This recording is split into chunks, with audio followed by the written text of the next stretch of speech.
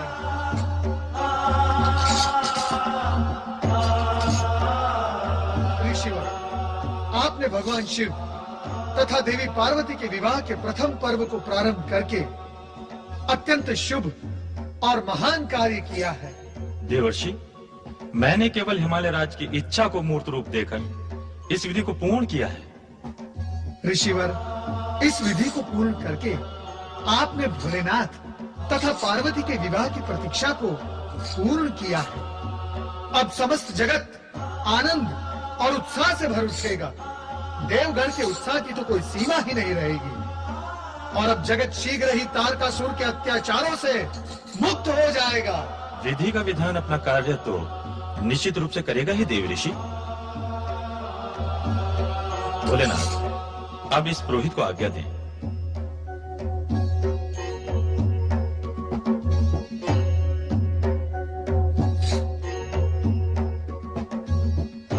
हे भोलेनाथ, आज का दिन जगत में अत्यंत शुभ और प्रसन्नता का दिन है। नारद, जब से तुम आए हो शुभ और प्रसन्नता का ही राग आलाप रहे हो। तुम्हारी वाणी और वीणा से तो सुर ही सुर निकलते हैं, पर कर्म क्षेत्र में तुम दूर दूर तक कहीं दिखाई नहीं देते। प्रभु, आपका कहना क्या है? यही कि केवल गाल ही बजाते रहोगे अथवा कुछ कार्य भी करोगे। प्रभु, करना क्या है? आज्ञा करे। आज्ञा करने पर करोगे, स्वयं की इच्छा से नहीं। प्रभु, कार्य का ज्ञान भी तो हो। करना क्या है? अर्थात जब कार्य बताया जाएगा तब करोगे। अभी अभी तुम गर्भ ऋषि से कह रहे थे कि उन्होंने शिव पार्वती विवाह का प्रथम पर्व आरंभ किया। कहा था अथवा नहीं? हाँ हाँ, अवश्य कहा था। तो द्वितीय पर्व तुम क्यों नहीं आरंभ करते? समझ गया प्रभु, सब समझ गया। ये चला नारद द्वितीय पर्व आरंभ करने। पर सुनो तो, इस पर्व को आरंभ कैसे करोगे?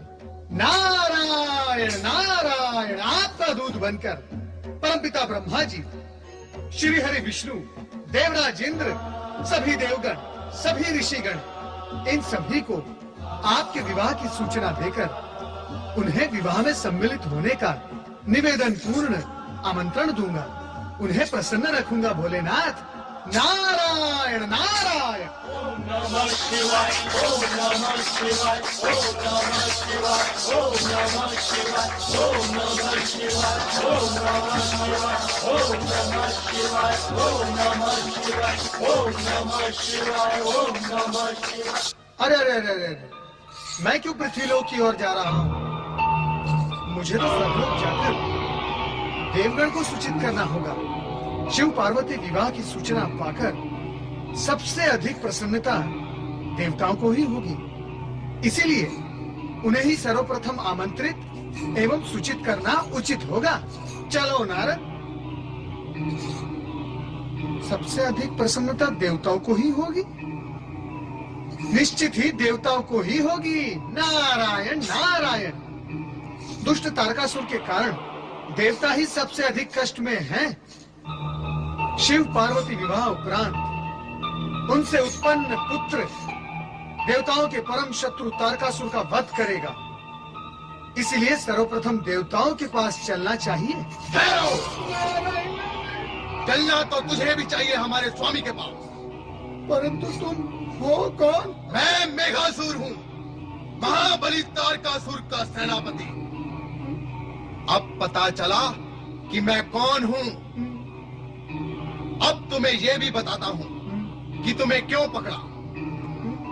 तुम चोटी वाला हमारे स्वामी महाबली तारकासुर के वध का षड्यंत्र कर रहे हो, इसलिए तुम्हें पकड़ा है। और अब तुम्हें हमारे स्वामी महाबली तारकासुर के सम्मुख उपस्थित होना है, इसलिए छोड़ने का प्रश्न ही नहीं उठता। चलो। नारायण नारायण। नहीं नहीं, मुझे छोड़ दो। चलना होगा। चलिए नारद, तारकासुर की सुन लेते हैं और मन की कह लेते हैं नारायण नारायण। चलो हमारे स्वामी तारकासुर के पास, चलो।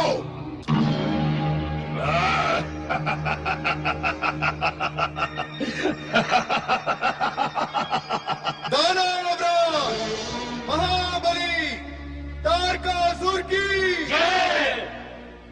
नारायण नारायण। नारद, तुम मेघासुर इसे क्यों पकड़ लाए? इसलिए कि आप सोच सके और सोचकर निर्णय ले सके। स्पष्ट रूप से कहो मेघासुर, कहना क्या चाहते हो? महाबली, ये नारायण भक्त शिव की भक्ति करते हुए देवताओं को सूचित और आमंत्रित करने जा रहा था। ये दुष्ट आपका अमंगल सोच रहा था महाबली। ये चोटी वाला हमारा क्या अमंगल करेगा? अमंगल ये स्वयं नहीं करता, ये तो केवल सोचता है और करवाता है। इसका तो सोचना ही महाभयंकर है। मैंने इसे सोचते हुए देखा है। मेरा तो रोम रोम कांप गया इसे सोचते हुए देखकर। ऐसा क्या सोचते हुए देखा तुमने? बोलो। आपके वध के कार्यक्रम पर सोच रहा था महाबली। क्या? हाँ दैत्यराज, शिव पार्वती विवाह से पुत्र उत्पन्न होगा, शिव पुत्र, जो आपका वध करेगा।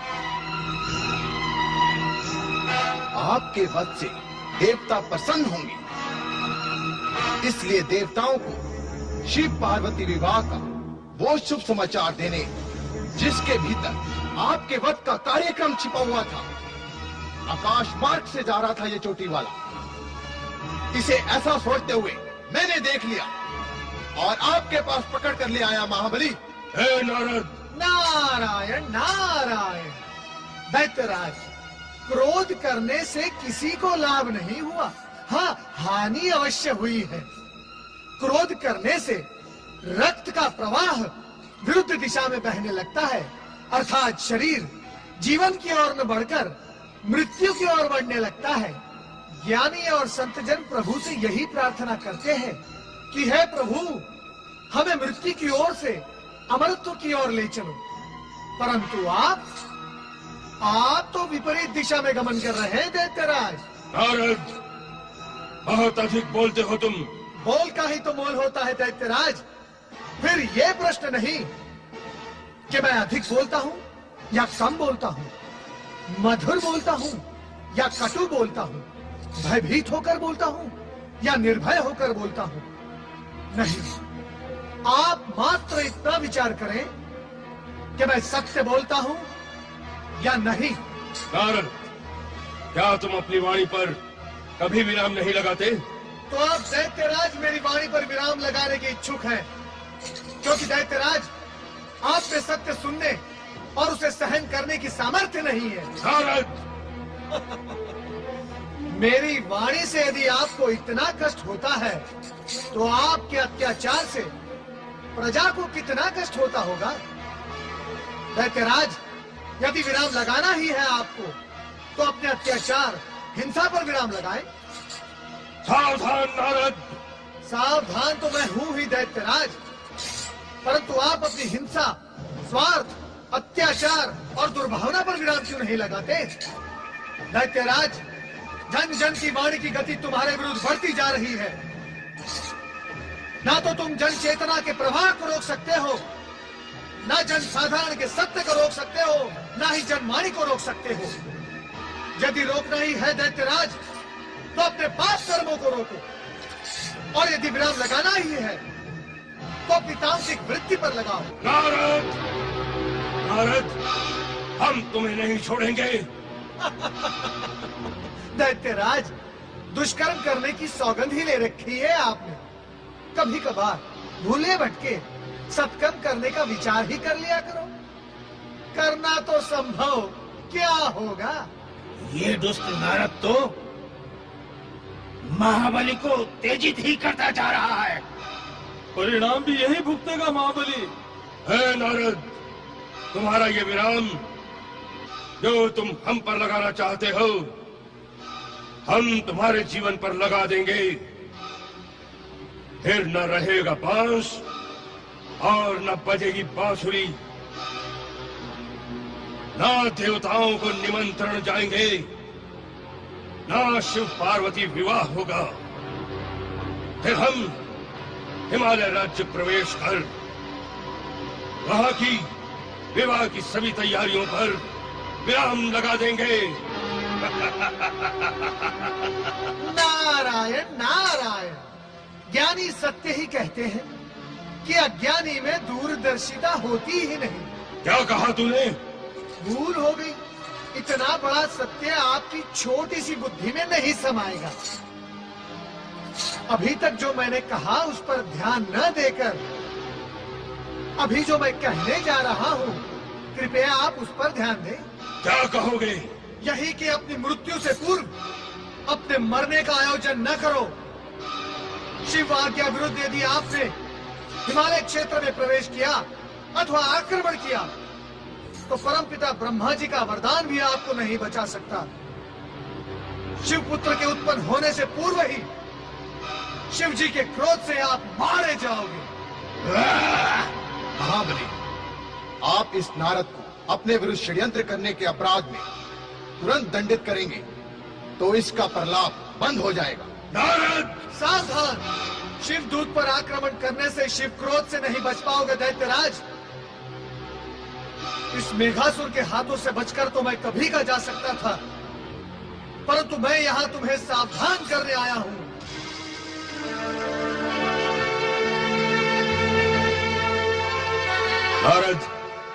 नारद कोई ऐसा उपाय बताओ कि मैं शिव पुत्र के हाथों न मरूं। शिव आराधना करो, इसी समय प्रारंभ करो। कहाँ गया?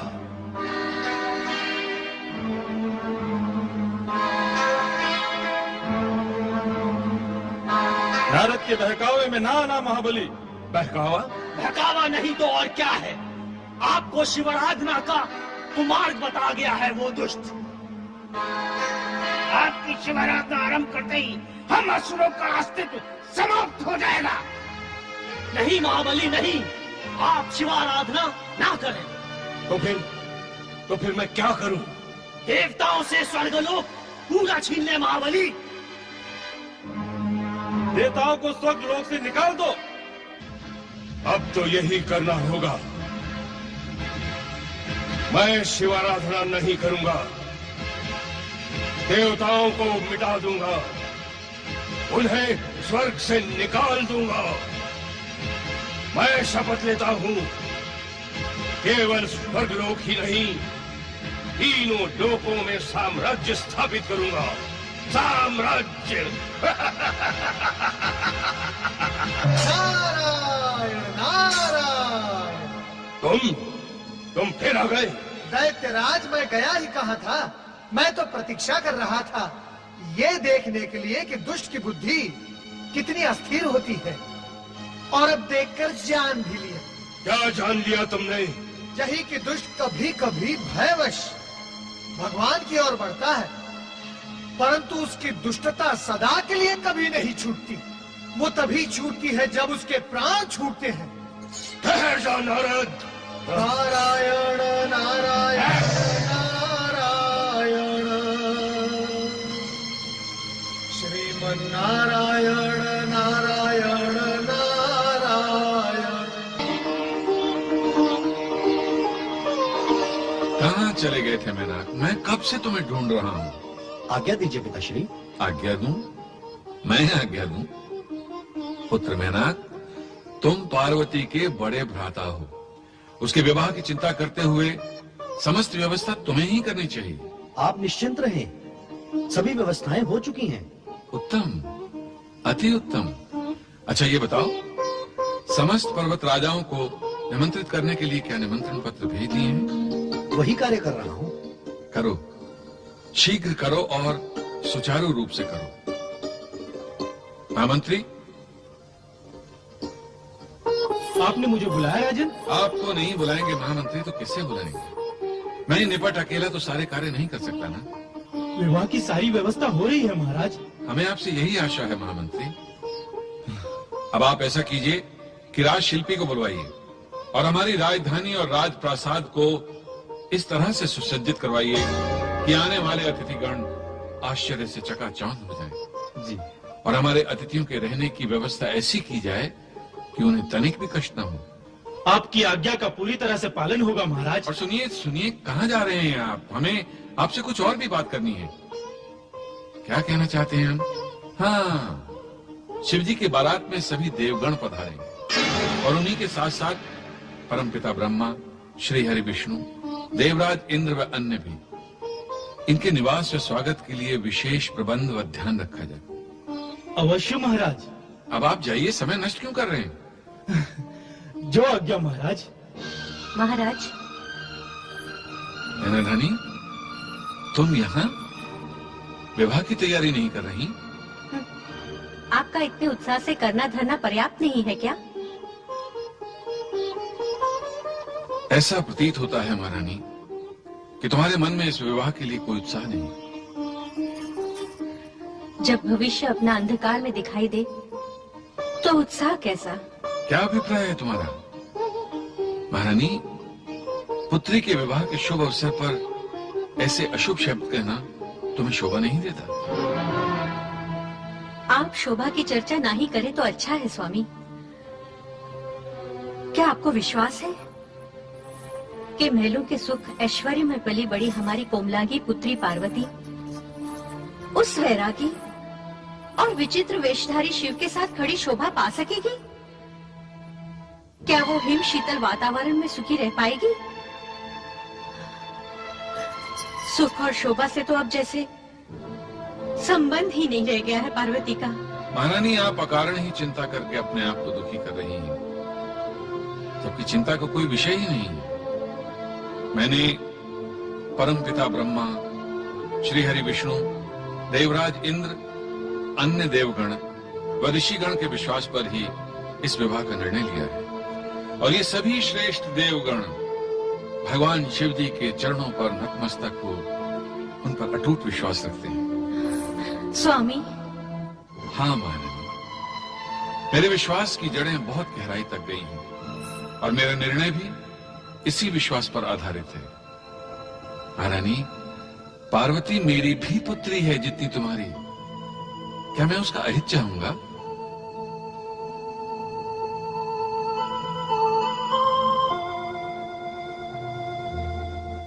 चिंता छोड़ दो महारानी। क्षमा करें स्वामी, किंतु न जाने क्यों मेरा मन बार बार शंका से क्यों भर उठता है। महारानी, इसका एकमात्र उपाय है विश्वास, और जहां विश्वास होता है वहां शंका नहीं होती। सप्तऋषि और देवी अरुंधति भी तुमसे बार बार यही कहना चाह रहे थे कि भगवान शिव में विश्वास करो, क्योंकि उन्हीं की कृपा से, उन्हीं की अनुकंपा से समस्त संसार की मनोकामनाएं पूर्ण होती हैं। स्वामी, अब ये भूल मुझसे नहीं होगी। चलो महारानी, विवाह के अन्य प्रबंध देखिए। देव ऋषि नारद अब तक आमंत्रण देने भी पहुंच गए होंगे।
स्वामी, स्वामी, वो देखिए, देवर्षि आकर लौटे जा रहे हैं। स्वामी, मैंने कहा देवर्षि क्यों आए और क्यों लौटे जा रहे हैं? तनिक पूछिए तो सही। देवर्षि, देवर्षि, देवर्षि नारद, देवर्षि, देवर्षि, देवर्षि, कहाँ लौट चले? आइए, पधारिए। पधारना तो हुआ देवराज, परंतु ये फिर क्या हुआ? फिर क्या होना था देवर्षि? अब तक तो आपको अपना लक्ष्य और उद्देश्य समझ में आ जाना चाहिए था देवराज। कांटा चुभने के पश्चात यदि कांटे की उपस्थिति को न समझा जाए तो कांटा फिर चुभेगा, अधिक तीव्रता से चुभेगा और फिर तुम्हें कष्ट भी अधिक होगा। अरे अरे अरे, कष्ट के आने से पूर्व ही आप कष्ट के सागर में डूब गए।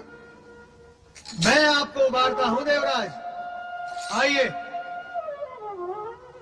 नारायण नारायण, मैं आज समस्त इंद्र सभा को अत्यंत सुखद और हर्षवर्धक समाचार सुनाने आया हूँ। सुनाइए देवर्षि, शीघ्र सुनाइए। क्या है वो हर्षवर्धक समाचार? सुनाने आया हूँ तो अवश्य सुनाऊंगा ही देवी सची, परंतु आप धीरज रखिए। आने वाली मार्गशीर्ष शुक्ल त्रयोदशी को। आप कहो भी देवर्षि, क्या है आने वाले मार्गशीर्ष शुक्ल त्रयोदशी के दिन? भगवान शिव और देवी पार्वती का विवाह। देवाधिदेव महादेव त्रिलोकीनाथ की।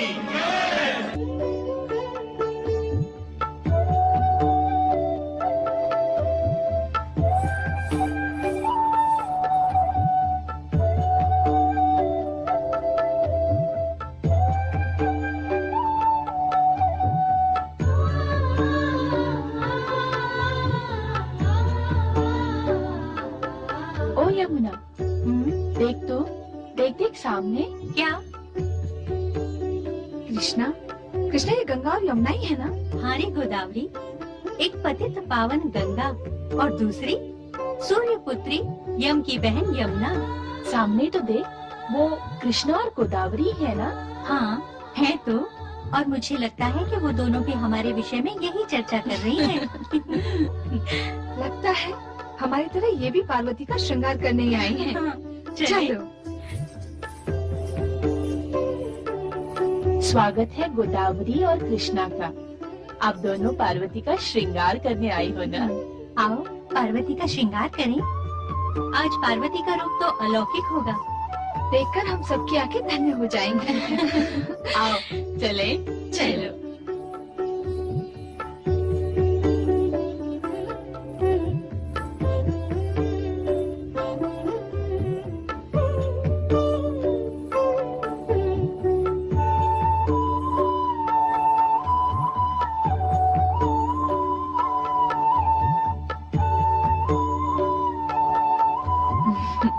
अब करने को हमारे लिए क्या शेष रह गया? सारा श्रृंगार तो अप्सराओं ने ही कर दिया है। जिसका श्रृंगार अप्सराओं ने किया हो, उसका रूप शब्दातीत वर्णनातीत तो होगा ही ना।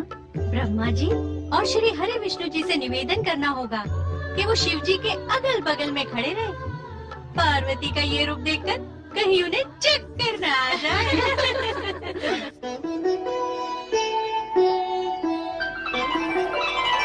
श्री विष्णु जी, माता लक्ष्मी जी, परमदेव ब्रह्मा जी और माता सरस्वती जी, आपका स्वागत नंदी करता है।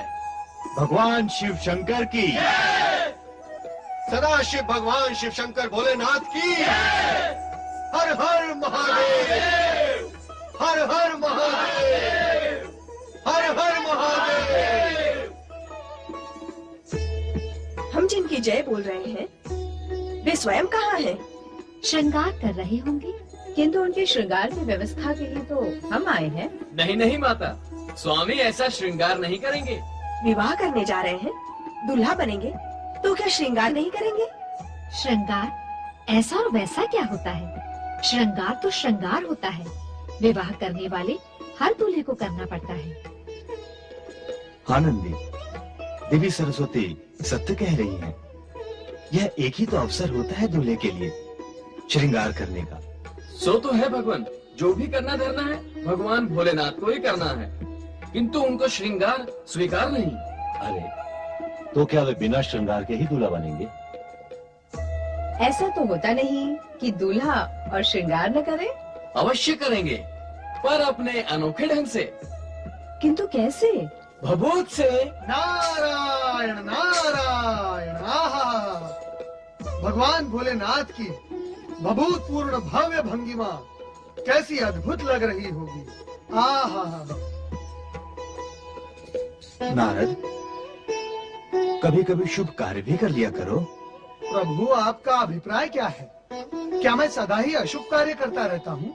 तर्क नहीं, कार्य करो। तुम्हें इसी समय हिमालय भवन जाकर बारात के स्वागत की व्यवस्था का कार्य करना है। जो आज्ञा प्रभु। सेवक तुरंत प्रस्थान करता है। नारायण नारायण। देखो कितना काम पड़ा है, जाओ शीघ्र जाओ।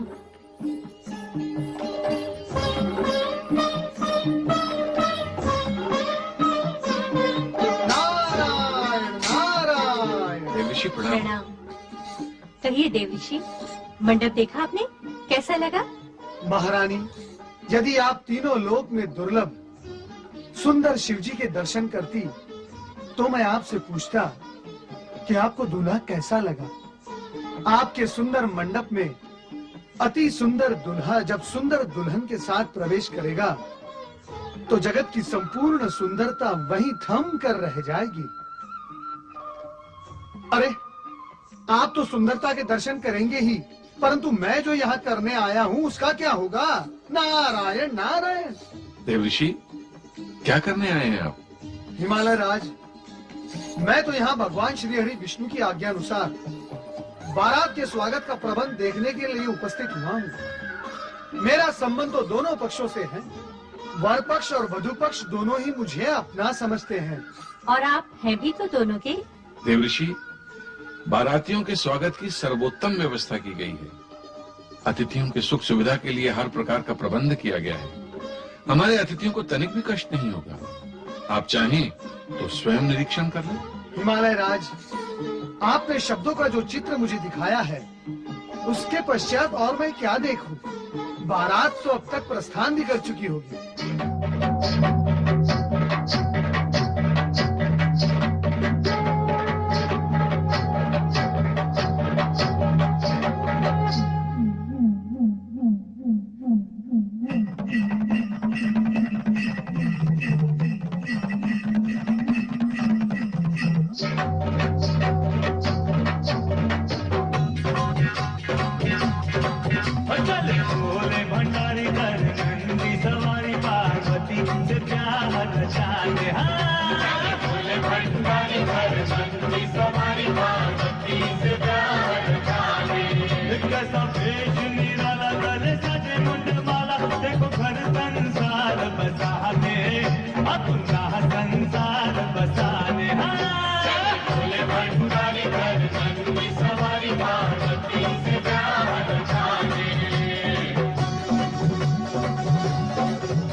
संकल्प लिया था जो समय को दिया था, आज अपना वो वचन निभाने।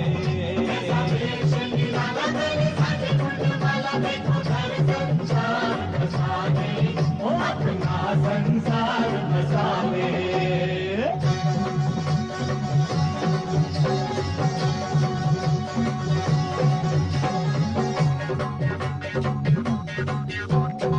बाराती दूर चले हैं, घर के संग दूर चले हैं। बाराती दूर चले हैं, घर के संग दूर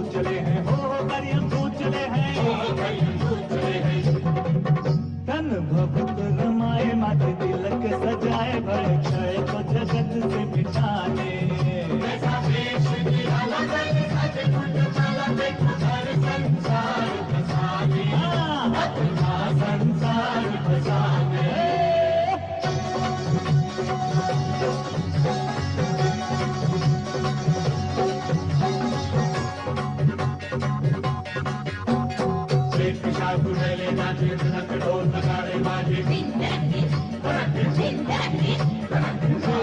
चुड़ेले नाचे मृदंग ढोल नगाड़े बाजे अद्भुत रूप कुटनिया साजे अनहोनी विपदाएं आज खुशियां मनाए कैसा खेल रचा विधना ने कैसा खेल श्रृंगाला गले साजे फूलमाला देखो घर संसार बसाने अपना संसार बसाने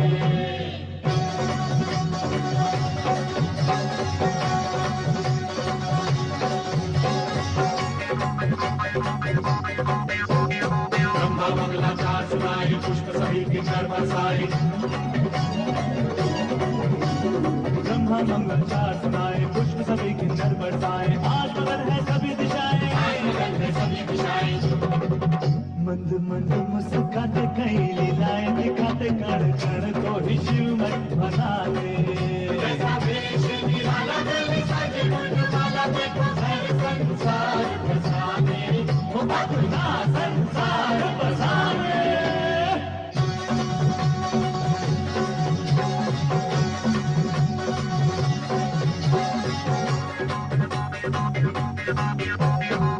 कन्यादान करेंगे मैना जी के भाग्य बनेंगे हिमराज कन्यादान करेंगे मैना जी के भाग्य बनेंगे शिव शक्ति जब दोनों मिलेंगे जग कल्याण होगा देव सम्मान होगा सच होंगे सब सपने सुहाने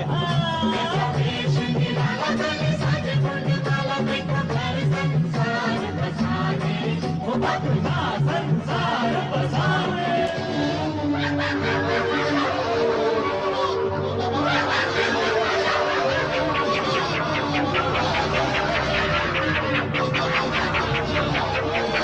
अरे ये बारात है या भूत प्रेत का झमेला? नहीं महारानी, वो देखिए अपनी जामाता शंकर जी को श्वेत वृषभ पर देखिए, कितना सुंदर और अनुपम रूप है उनका।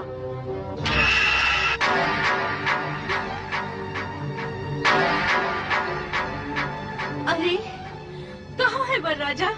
कोई सुंदर है ही नहीं, सब कुरूप ही कुरूप है, सब कुरूप ही कुरूप है। भूत भूत भूत भूत क्या हो रहा है?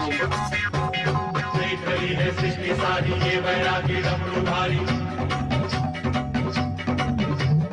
देख रही है सृष्टि सारी ये वैरागी डमरूधारी कैसे बनते हैं संसारी हो योगी बाबा सन्यासी देखे मर खटवासी कैसा जीवन साथी चले अपनाने कैसा देश निराला गले साजे फूलमाला देखो घर संसार बसाने हो अपना संसार बसाने जागृति से प्यार जाने देखो घर संसार बसाने अपना संसार बसाने